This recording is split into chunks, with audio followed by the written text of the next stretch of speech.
যারা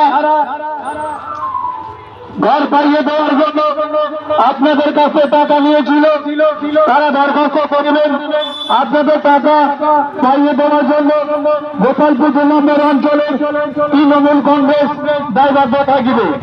যে সকল ব্যক্তি দরখাস্ত করিবে না তাদের টাকা ফেরত দেওয়ার কোন বিধি ব্যবস্থা থাকিবে না। কাটমানির টাকা ফেরত চাইতে আবেদন তৃণমূলের পার্টি অফিসে। ভিডিও ভাইরাল হারোয়ার গোপালপুর 2 নম্বর 271 নম্বর বুথে। ভাইরাল ভিডিওর সত্যতা যাচাই করেনি সিএন। কাঠগড়ায় তৃণমূলের পঞ্চায়েত সদস্য শাহজাহান বিশ্বাস। বিরোধী ও আইএসএফ এর চক্রান্ত দাবি তৃণমূলের অভিযুক্ত পঞ্চায়েত সদস্য শাহজাহান বিশ্বাসের।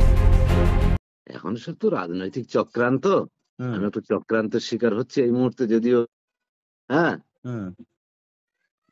মানে রাজনীতিটা তো সেইভাবেই করি, তাতে করে কোনো সাইড দিয়ে মানে কষার চেষ্টা করছে, কষতে পারছে না বলে বিভিন্ন কায়দায় লাস্ট এই ডিসিশন ওরা নিল। হ্যাঁ টাকাটা নিয়েছে, হ্যাঁ আমার নাম করছে, এটা তো বুঝতেই পারছেন একটু রাজনৈতিক যে সক্রিয়ভাবে রাজনীতিটা বর্তমান পরিস্থিতিতে করে, তাকে তো চাপার জন্য বিভিন্ন রকমের প্রসেস তৈরি করে তারা, না? এটা তো বিরোধী দলেদের সবসময়ের জন্য ওদের কাজ ক্রিয়াটাই তো এই। এখন বিরোধী মানে আইএসএফ সব তো যৌথ মিলে চলছে, ওরাই করছে এটা।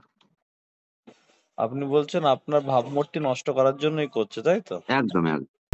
আবাস যোজনা সহ একাধিক সরকারি প্রকল্প থেকে কাটমানি নেওয়ার অভিযোগ তৃণমূলের অভিযুক্ত পঞ্চায়েত সদস্য অস্বীকার করলেও ভুক্তভোগী গ্রামবাসীরা তা মানতে নারাজ। ঘর টাকা না দিলে আছে, ভাড়া ছিলাম, পরের বারে আছে সই টই দেবো না, এইরকম কথা বলছে। টাকা দিলে ঘর দেবে না বললো। কত টাকা নিয়েছে? আমার কাছ থেকে নিয়েছিল আছে 5,000। আপনি ঘর? হ্যাঁ পেয়েছি, মাসাল্লাহ পেয়েছি, কিন্তু পুরো টাকাটা পাইনি। যে আমাদের মমতা ব্যানার্জি 1,20,000 দিয়েছে সবাইকে, কিন্তু আমাদের কাছে 10,000 টাকা কেটে নিয়েছে। আমাদের মেম্বার নিয়েছে। কি নাম? শাহজাহান মন্ডল। কি বললো? শাহজাহান বিশ্বাস। কি বললো? যে বললো 10,000 টাকা করে দিতে হবে।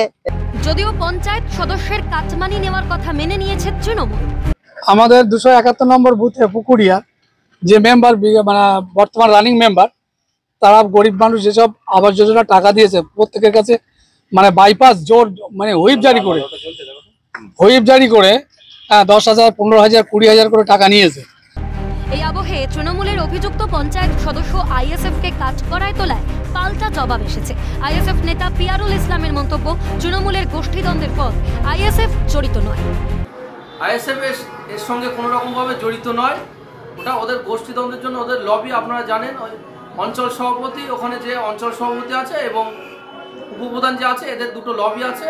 এরা সারাক্ষণ এদের কাজ হচ্ছে মারপিট করে, একসাথে মারপিট করা এবং যারা জনগণ আছে তাদের কাছ থেকে ওই আবাস যোজনার টাকা তোলে এবং জলকারের টাকাগুলো লুট করা এদের কাজ।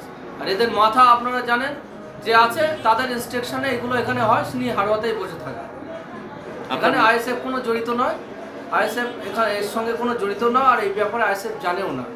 বছর ঘুরলেই বিধানসভা নির্বাচন, তার আগে কাটমানি কাঁটায় বিদ্ধ হারোয়া তৃণমূল। পঙ্কজ বিশ্বাসের রিপোর্ট, ক্যালকাটা নিউজ।